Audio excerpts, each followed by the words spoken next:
congratulating Douglas Lumsden on his election as MP for Aberdeen South and welcoming our new MSP colleague James Adams to Holyrood today. Also here today are former members of the SNP's Audit and Finance Committee. At the height of Peter Murrell's crime spree, Alison Graham and Cynthia Guthrie raised concerns. Nicola Sturgeon ordered them to be quiet. John Swinney assured them there was no problem. The new Victims Minister tried to bully these whistleblowers into silence, and they back an inquiry because their testimony proves beyond any doubt that John Swinney and others enabled Peter Murrell's crimes. So will he apologise to them for his central role in this SNP scandal? First Minister.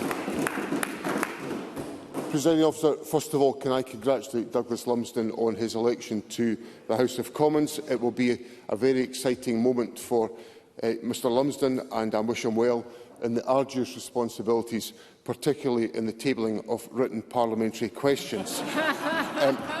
Can I extend a warm welcome to James Adams and express my apologies that I was not here, as I should have been, for his swearing-in, but I was detained on other government business. But I wish Mr Adams a warm welcome to Parliament, and I wish him well in his parliamentary engagement on behalf of the people of the North East of Scotland. Now, Presiding Officer, I have apologised to members of the Scottish National Party for the events that have affected the party's finances, and I reiterate that apology today. But the comments that Russell Findlay makes about me are baseless, utterly and totally baseless. But we've become accustomed to that from Russell Findlay. Russell Findlay. So, as expected, no apology to the whistleblowers. The truth is, Peter Murrell should never have been free to commit these crimes. Members of the SNP Finance and Audit Committee blew the whistle, but they were bullied into quitting after being refused access to basic information. John Swinney twice went on to the BBC to say that his party's finances were completely sound. He was at the heart of the cover-up then and now. And that's why he's terrified of an inquiry, because John Swinney, the king of the SNP cover-up, is desperate to cover his own back. Isn't that the simple truth? First Minister. President, Russell Findlay has gone on about the need for an inquiry into all these issues.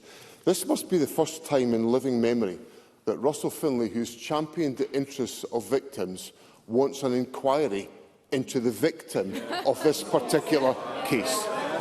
Now, I would simply say to Mr Findlay to give him a reassurance about the issues about which he is concerned, that I have addressed the issues in the SNP's finances, and the SNP has got strong governance in place.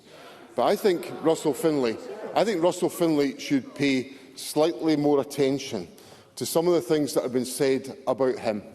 Because in the newspapers this morning, a much respected Excuse me, let's hear the answer to Mr Findlay's question.